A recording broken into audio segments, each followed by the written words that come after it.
course. Yeah, and I was hoping you could just quickly introduce kind of what you do and what your company does as well. Yeah, absolutely. So I'm Ian. I'm the CEO of Strangeloop Studios and Spiritbomb.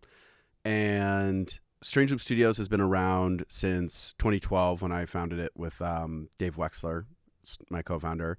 And we started the first several years of our business doing concert visuals and grew over the last 10 years to be a team of 10 digital artists who create all sorts of digital content for music. So music videos, concert design and visuals, short form narrative content, and digital content. And then in 2020, out of Strangeloop Studios, we launched Spiritbomb, which is our virtual artist collective and virtual being studio.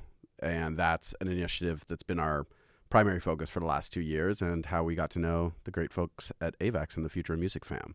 Incredible. What were your first times really getting interested into music and tech, your first ventures into, those industries? If you can take me back a little bit. Yeah, definitely. I grew up in LA playing jazz in high school and was always a bit of a music nerd and was lucky enough to grow up around a lot of really talented musicians from a young age, including going to high school with people like Shlomo, who became like a super inspirational force in the 2010s wave of new this fusion of electronic music and jazz and hip hop. And then also with some one of my close friends, Austin Peralta, was a super gifted pianist who was signed to Flying Lotus's label Brainfeeder, and so got some early exposure to budding new music scenes right before I went to New York for college. And throughout that entire time was keeping an eye on LA and this beat scene that was fomenting and bubbling and starting to get international attention. And from a tech perspective, there was something exciting that's almost hard to remember now about that like 2010 era when it was this first real embrace of the producer as artists and Ableton as an instrument, and getting nerdy about laptops and the technical side became par for the course rather than some offshoot like small niche of music like modular synths or something. It became super normal for people to be working in tech first interfaces with music.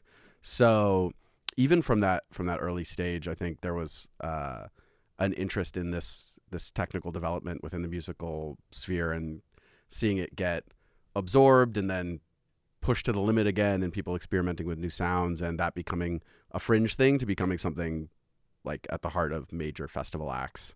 And it also led me to my co-founder, Dave, who I met through Flying Lotus and the Brainfeeder family, who is a super gifted visual artist in addition to being a musician. And he was working in programs like Cinema 4D and Maya and doing 3D animation, which the technical barrier is incredibly high for those kinds of things. And seeing him do his thing, the story of me getting into visuals was purely through Dave, where he and I were working on music stuff together.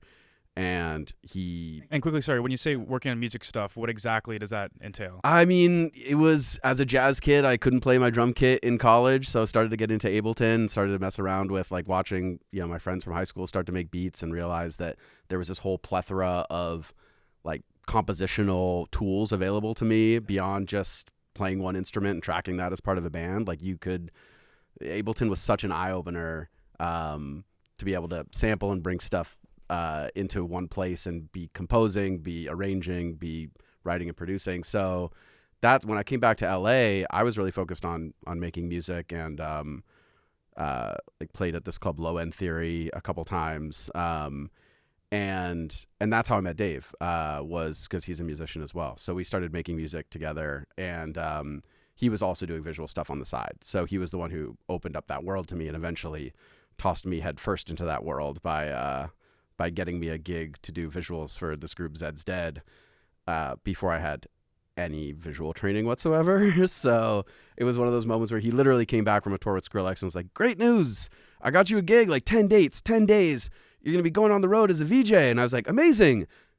Wait, I don't know how to do that." And he's like, "You'll be fine. I'll make you all the content. All you need is your musical instincts. I'll teach you the VJ interface. It's super simple." VJ being a visual jockey. A visual jockey, yeah. Sorry, I forget that that's not necessarily in like the most common parlance. The term makes sense to what you're describing. Yeah. It's, you know, a visual equivalent of a DJ live, where instead of selecting tracks, you're selecting clips and putting them together live. And that model of like him creating the content and throwing me, someone with musical acumen, on the road to play it live in response to the music, ended up being the model that we started with Strangeloop Studios, where we had a core group of people making visual content for a specific act, and then we would send someone out on the road to actually play it in time to the music.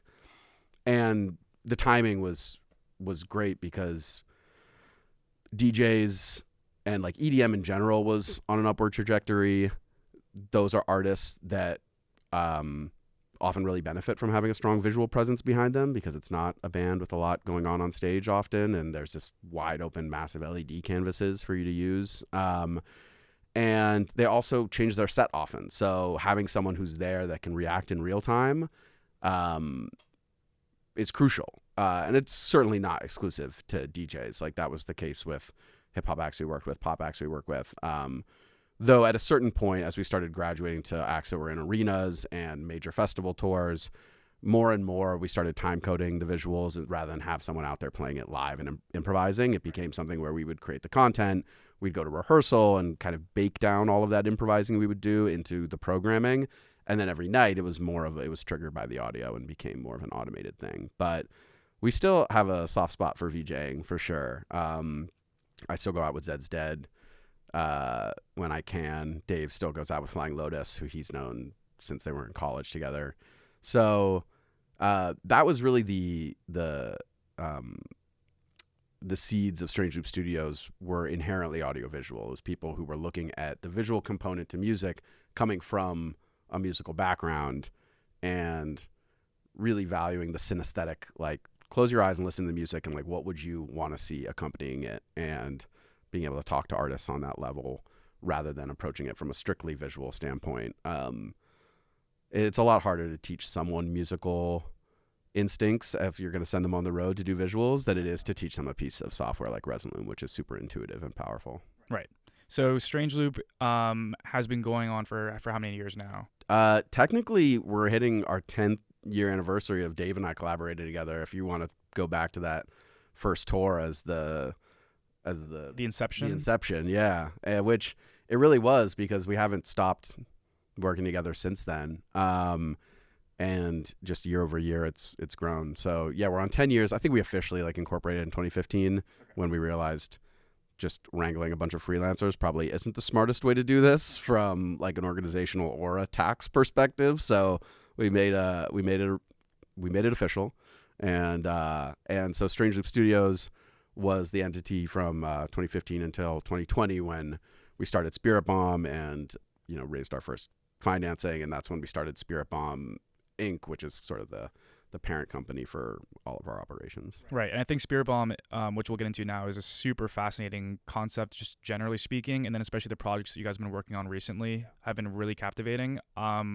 I want to talk to you just a bit about the formation of Spiritbomb, like kind of what was that brainstorm like? Yeah. How did you guys end up coming up with the idea in the first place? It's really hard to pinpoint the exact moment when there was no one brainstorm or one moment where we sat down and we're like, you know what, this would be a really cool thing to do. Let's explore it and talk about it.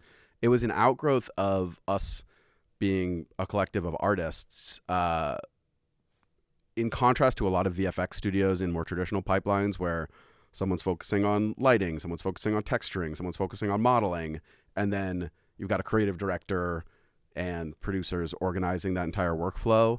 We worked with generalists, so each of our animators would take a project from soup to nuts, or a part of a project from soup to nuts on their own, and be imbuing their own creative in it, which is amazing because then you don't have to be over someone's shoulder. You really can it's surprising and capricious and exciting in this way because everyone's an artist in their own right.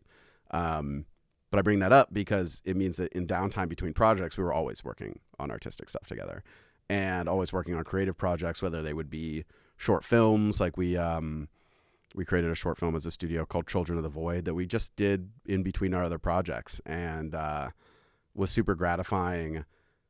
And Spiritbomb really started as one of those seeds of creative inspiration that, Dave was working on characters without a specific outlet in mind for them, like not to bring them into the world through a TV show or through a movie, but really just to design these kind of living, breathing characters that could be vessels for people to put music out through and could be collaborative vessels for us to work on together.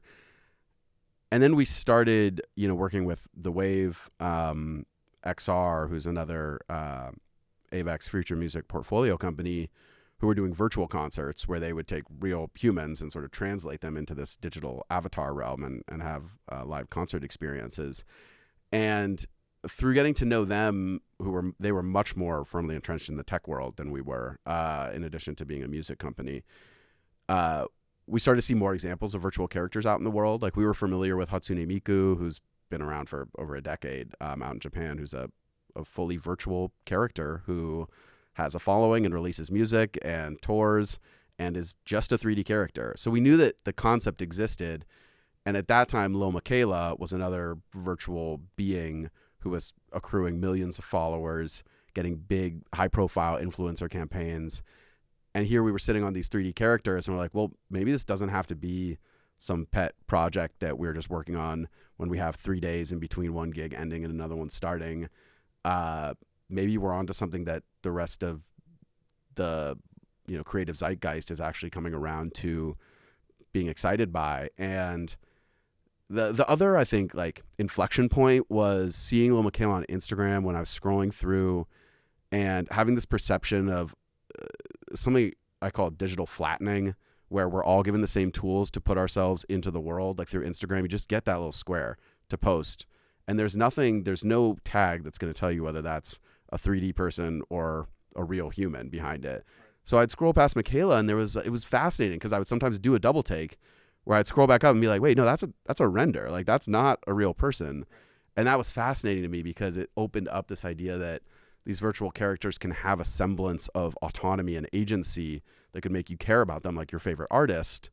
But they're not just the vision of one person. They could be these fluid, collaborative, creative environments for people to put their work together into.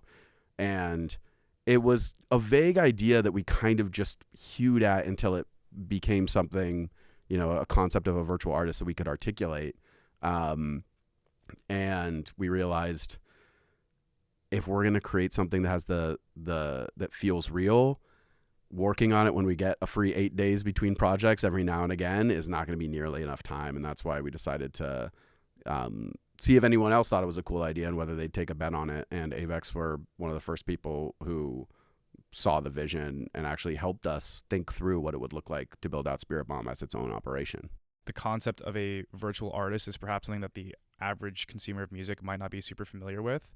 So if you could, can you explain in more simple terms what is a virtual artist and what goes into the process of creating virtual artist music at Spiritbomb AI? Yeah, absolutely. And I definitely think there's the definition of a virtual artist is still relatively fluid because it's still such a new idea, but you'd be surprised at the references that you might not realize were something that could be considered a virtual artist. Right. Like the Gorillaz is the number one example. I was going to say, yeah. And they were, I listened to their music and loved them before I had any idea that there was any shtick about them being characters. I just thought they were a normal band, and I saw their first music video and I thought that was just a cool music video. And I didn't realize that they were actually bringing this music into the world as if it was the music of these characters. But even before them, like Alvin and the Chipmunks, right? Like those technically California Raisins, like these were stand-ins for the humans who actually made the music. Right. And I think that's maybe the easiest way to think of a virtual artist, and definitely aligns with how we think about it at Spiritbomb. Is the character that you see is a vessel for the creative output of musicians, visual designers, and storytellers, and people who can create the lore and persona behind each character. And some virtual artists, like even Gorillaz, are very much the output of or a project stewarded by a single individual or a single group of people, almost like their avatars or their digital doubles. And at Spiritbomb, we think about our characters as inherently fluid, where it's almost like a Marvel character like Spider-Man, where we've seen 3 actors play Spider-Man over our lifetime, but there's still something Spider-Man-y in itself that isn't, everyone brings their own take to it, but people can fall in love with the character and care about how it's rendered in each of these different instances. So we felt really well positioned at Spiritbomb to jump into the virtual artist realm because we'd spent years as animators working under often very scrappy, constrained conditions to put out a product that was polished that we were really happy about. And most of that was working very closely with musicians. So we had our team who was well positioned to jump into character design and content creation. And then we also had a network of people in the music world who, this was actually another inflection point was seeing the interest from musicians in putting their music out through these characters was part of what made it, like, for a number of reasons. Some people who wanted to experiment and didn't feel like they could under their current brand and didn't want to confuse their fans. People who didn't like the content rat race of like, I have to be the visual face of my music. And we're like, well, we do content. Like, if you like this character, you're into the project, like, we'll do the frontward facing visual part of it. And making it sound easier than it is. Like, making a character that actually resonates with people is a lot more than just designing it and creating the visuals. But like, vessels is probably the best word, at least for how we think about it at Spiritbomb, is these characters are meant to be conduits for the audiovisual creativity of many individuals. So I think that there's a really important distinction to be made between what you describe as a vessel and a virtual artist, because the vessel perhaps has some traction in the sense that if it's a A-list artist experimenting with new music or doing a side project, they can kind of send their already existing fans to go listen to that music or to go check out that project. I know that Spiritbomb has a roster of original virtual artists that you have been developing and creating yourselves. Yeah. I'm wondering, kind of a two-part question. One, what has the process been like of trying to win this quote-unquote rat race with your own virtual artists that you're kind of doing the content for in-house? And two, I think one thing that you talked about online is that there's an opportunity for the royalties from music to be split more evenly amongst the people that are actually creating the music product rather than presenting and performing it. Yeah. So what does that look like for a vessel artist versus for a virtual artist? Yeah. And I mean, I think we often use those terms pretty interchangeably. Like, sometimes we use the term vessel to refer to something that multiple people are contributing to, like our Spiritbomb characters. But the one distinction too I would make just off the bat is we're so excited about the virtual artist space that we built a pipeline to create virtual artists no matter who's behind it, whether we're doing it for a particular artist like you're saying, or whether we're creating our own characters, or whether we're working with a partner like a label who maybe wants to co-create a character with us. We're trying to get virtual artists into the world any way we can.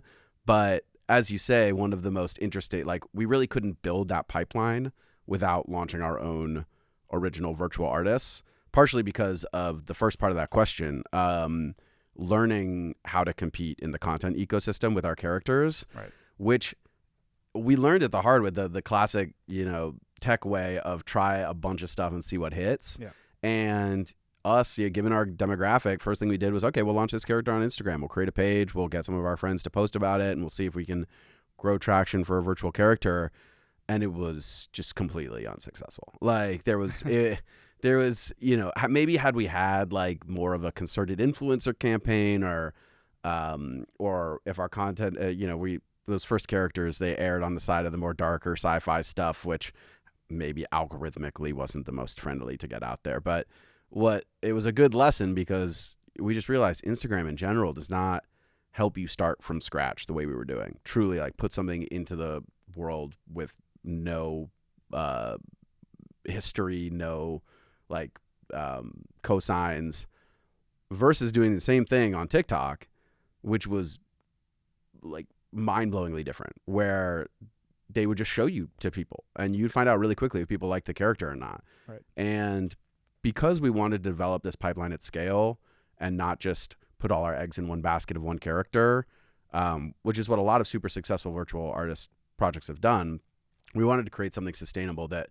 was risk mitigated too, so that we could try 15 characters and we were only doubling down on the ones that people liked. And that ended up being also our solution for being competitive in the content sphere. Is we're not really pushing that hard until we see the people like it. So we actually developed a testing TikTok account that's within the lore of our universe called Spiritbomb Labs, where we show 5 or 6 characters that we designed. We put a little blurb about their persona. We put a little snippet of reference music, and we let people tell us, like, which of these do you want to see come into the world? Right. And that's pretty central to how we think about competing content-wise, because you're not just pulling out the same shtick as everybody else and trying to make it whimsical as a virtual character. You're listening to audience feedback, and it's not just market testing. Like, those are your first fans. Like, the person who votes, like, I want this character to come to, like, appear in the world and be a virtual artist that I can actually listen to and watch their career grow. If that character gets the most votes, like, everyone who voted is then a potential fan that you can direct to that character. So you actually do bootstrap some following, because you already give the fans some skin in the game. Like, this character there wouldn't be this TikTok account if I hadn't voted for this character. Like, Right. This character wouldn't be putting out music if I hadn't initially helped get in there. So it was crucial to us to not just develop the production tools, which we knew we could, but we're still technically arduous to figure out, but also to figure out a strategic component where we could be able to technically consult, but also creatively and strategically consult with people who are building virtual artists with us, or the virtual artists we create ourselves. So that's a long-winded answer to the first part of the question. Right. But briefly to touch on the second part, one of the most exciting things to us as visual designers who worked on pretty high-profile tours, but consistently on a work-for-hire basis, where we never really owned any of the content that we were making. And if we made content for a big tour and the artist blew up and the tour was amazing, everybody was talking about the content and it did better than you expected, we didn't see any of that upside.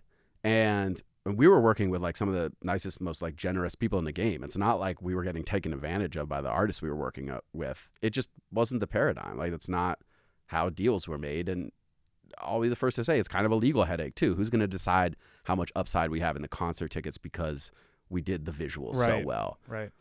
But virtual artists, such a clearly a medium that depends so obviously on the contributions of the visual artists, it felt second nature to us to have our visual designers have a stake in the character beyond just being paid to make the character. Like, no, if this character is successful, like, you own part of it. Mm-hmm. And similarly, we were working with a lot of producers and songwriters who work for big pop stars and are relegated to carving up the publishing.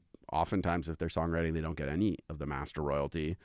And we had taken that big, chunk of the pie that's taken up by the front person out, and just we're distributing it to basically everyone creatively who was involved in making it happen. Right. And that's the idea. Putting it into practice is, we could spend an hour on that. Like, yeah. And But that's at least the benefit of a virtual artist, is that there's much more clear cut,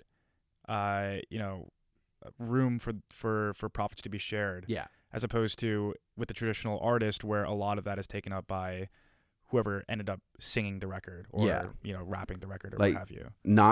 I'm not throwing shade on any other virtual artist projects out there, but if your pitch is that you're going to take the artist share that would normally go to a human artist and, like, keep it, I think it's super tone deaf. Like, the idea of having these virtual characters should fundamentally be, this is more opportunity for people, because you're just going to take that and not help, like, not give it back to the visual artists who are, like, sweating away creating this character that people are enjoying. Like, it just seems completely backwards to me. So it's been foundational for us that, like, we see the potential for these virtual artists to be so large that we have room to be really generous and have, like, strong incentives on the recorded music side, for example, to make really favorable deals with the creatives who are actually taking a risk on a new art form. Definitely. And so I think one that's really fascinating, we just talked about, in that, a virtual artist is kind of like an opportunity for, people from different sectors of the music industry to really collaborate together and create something that they have, one, decent ownership of, where usually they would not, and two, still kind of get to, for a lot of these people, right, producers, songwriters, a big reason why they're not artists themselves is because they don't want to be. Yeah. And in this case, they kind of have an opportunity to be an artist in a sense. They have like a presentable form of their music, and yet they can still kind of remain as anonymous as they would like to be. 100%. And I'm wondering, what do you see? Because naturally, we're still very early on the concept of virtual artists and there being room for that in the industry. I think, the Gorillas, like you mentioned, is probably the best example that people can relate to. Yeah. But at the same time, for a lot of people, right, it might be the only example of a time they've ever really gotten deeply involved with a virtual artist. Yeah. What do you see as being like the main obstacles that we'd have to overcome to really start to see more virtual artists have success in the music industry?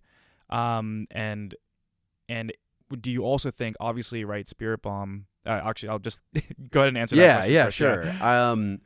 I think one of the problems will solve itself, which is the idea of a purely digital character is going to be weirder to people over the age of 25 than it is to the people under it, just like inherently, because of the way that today's youth are spending all their time online.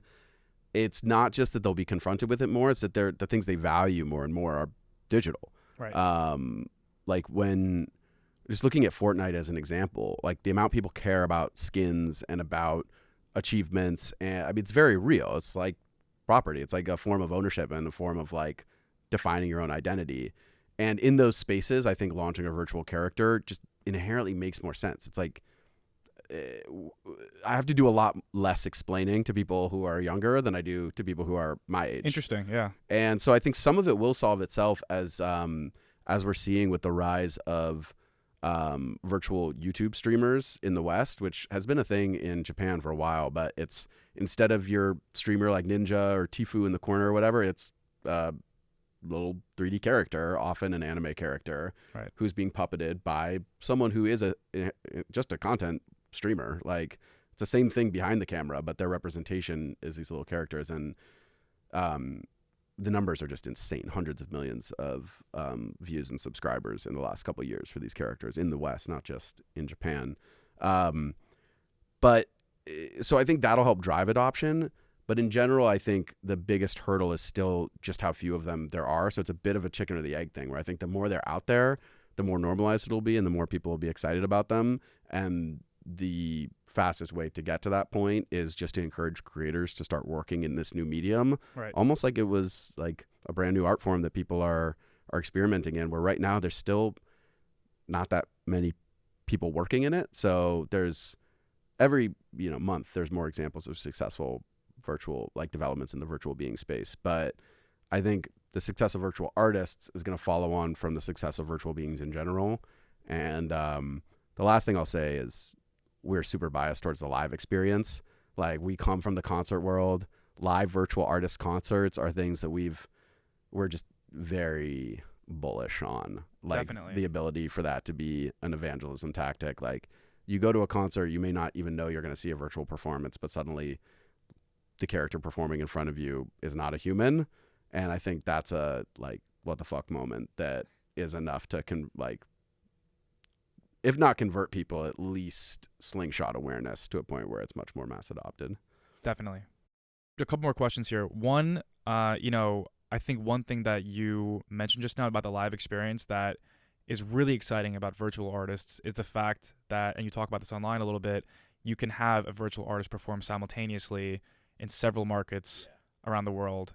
And there's very little overhead that's required for that. Yeah. And leaves very little carbon footprint, which I think, and if we're being totally honest, right, some of these tours that artists are putting together, cross-country tours, taking a bus, having a ton of tour support come along, it can get very costly and kind of, take up a lot of time and energy. And so I'm wondering, what do you think is the biggest benefit in terms of the live experience for virtual artists that can kind of, one, set the standard moving forward for live touring perhaps, but even more than that, kind of transform how artists are currently touring today?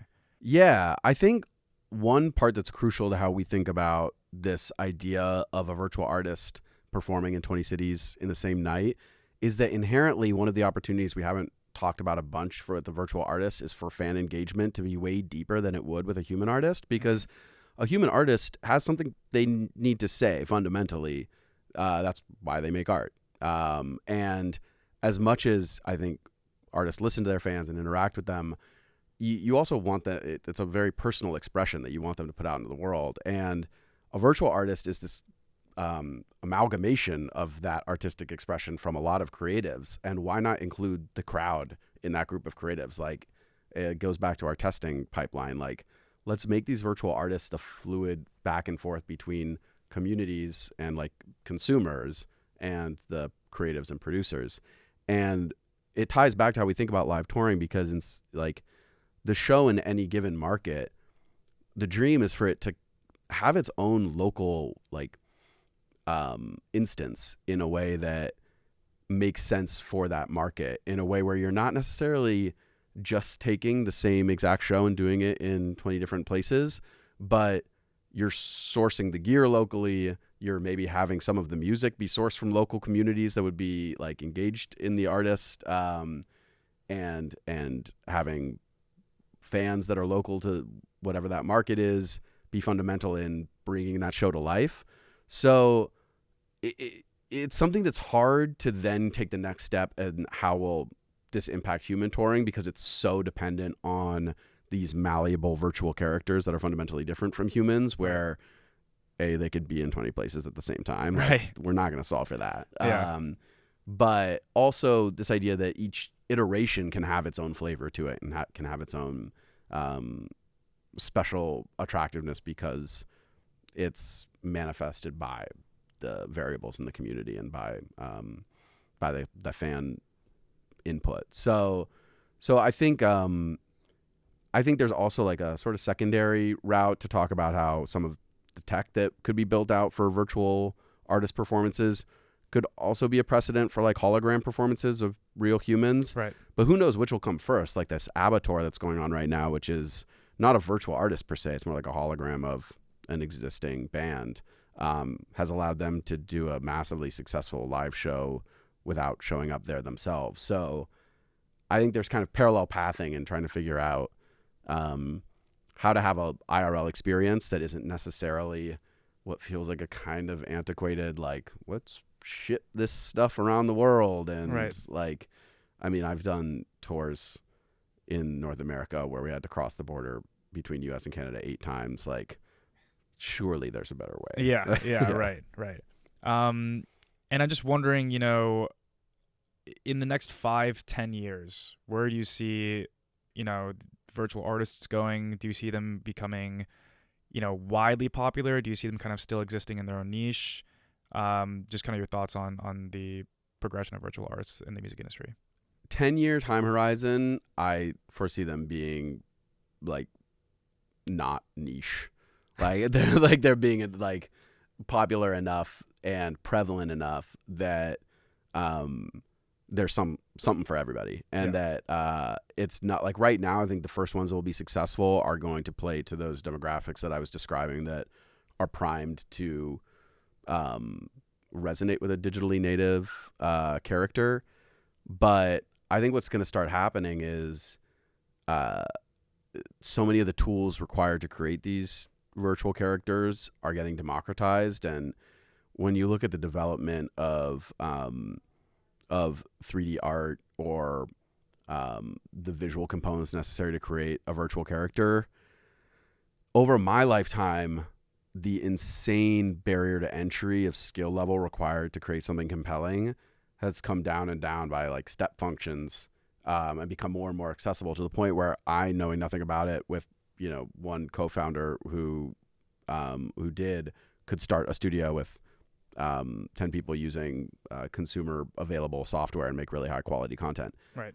I think things like machine learning are going to dramatically accelerate the ability for the average absolutely creative to create virtual characters and the associated content. And there's certainly no shortage of people with music out there that would love to create a visual vessel for it. And I think like one of the outgrowths of that is you're going to see a wide variety of different kinds of virtual characters, and people might look at the current offering and be like, well, that's not for me, but there will be a virtual artist for you in the future. And I think once that's the case, once we've got the volume, and once people have also seen, hopefully, some of the upside in creating a virtual artist and being like, wow, this was something I thought would be a hobby that now is actually a career, that that'll only inspire more people to put their hard work into this new medium and not feel like it's just disappearing into vapor.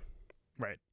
Yeah, it makes total sense. I mean, I think, it's obviously, right, the music industry is always going to be pretty unpredictable. Yeah. But I do agree with you that I think, especially on the vessel side of things, as we were talking about before, that will become, I think, widely more popular in the near future. But I agree that, 10 years down the line, especially with what you were saying with barriers to entry being lowered so drastically over time, that's going to be the main thing that will really enable a lot of people that are creatives that perhaps don't want to show their face with their music just yet. Yeah. To pursue something like a virtual artist project. And when you think about how much more time we're going to be spending in digital spaces, Definitely. The advantage of an original virtual artist is that when you think about seeing Travis Scott in Fortnite or The Weeknd in the virtual TikTok show we did with The Wave, that's a translation of that real human into this virtual being. Right. When you're seeing in those same environments, but seeing a truly original virtual character, that's more like being in the room with them. And I think that's one thing that will become more and more exciting about virtual characters as we start living more and more in digital spaces, is that's like you going to their home. Like that's you seeing them live. Like them showing up at a live show is almost like translating the virtual character into our world. You going into the whatever we're calling the metaverse in 5 years, which definitely isn't going to be whatever it's called now. Like that's you going to their home turf and seeing a virtual character there. So I think there's like an intimacy, paradoxically, between interacting with a virtual character in a digital space that's more potent than interacting with the avatar of a human in a digital space. So very interesting. And the last point about this, and without getting too deep, I just think the last thing we haven't really touched on that I think is really fascinating is the concept of fan stake ownership in a virtual artist and helping kind of be a contributor towards their ultimate success, right? And owning part of that success. What do you think is the best way for fans to engage in that kind of ownership? Is it going to be just through pure streaming and supporting through a traditional, how you'd support a traditional artist, or is it going to be through NFTs?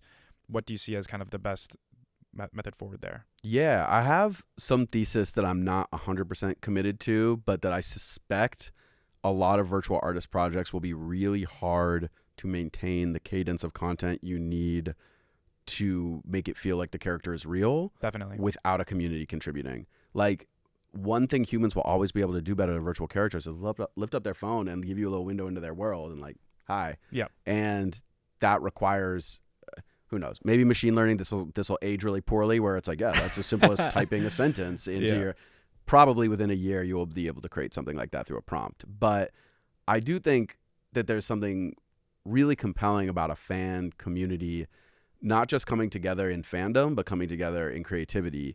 And there were certain inspiring versions of this we saw, like even watching producer Kenny Beats Discord with people uploading their beats, voting on the beats, like curating it, and then presenting it to Kenny, and he would listen to the beats on his stream with usually would bring in a rapper or something. And this was like a community creating a body of work. It may not be that cohesive, but this was like there's so much more robust ways you could take advantage of collective creativity and the curation process that can happen within communities, where I think fans, much more than just passively streaming, can contribute, and if the community embraces it, have it become canon. And it goes back to philosophically something that I feel very strongly, which is that artistic consumption is a creative act. Like, I think listening to a song is not passive. I think if you're enjoying that song, whatever juices are going on in your brain is not that different from creating a song. Yeah. It doesn't require technical skill, but I think like your synapses are firing, like Definitely. and I don't think there's any real structure for fans to embrace the fact that their consumption and appreciation is inherently creative. I think more opportunities, like through the democratization of creative tools and through opportunities to potentially have like upside in their favorite pieces of IP, like a virtual character, we'll see a lot more of that engagement. In terms of actually remunerating them for it, I was hopeful that Web3 would be a silver bullet. Yeah. I should have known better. Like it's like when I heard about smart contracts, like I definitely think there's going to be the role for on-chain dynamics to reduce the insane costs of accounting and legal that for right now are like make it prohibitive for us to have 40 people all have a little sliver of a character. If we're doing that through a joint venture, especially if some of these contributors are, you know, spread out across the world, have different access to resources, trying to get them all on a joint venture for a character. Right.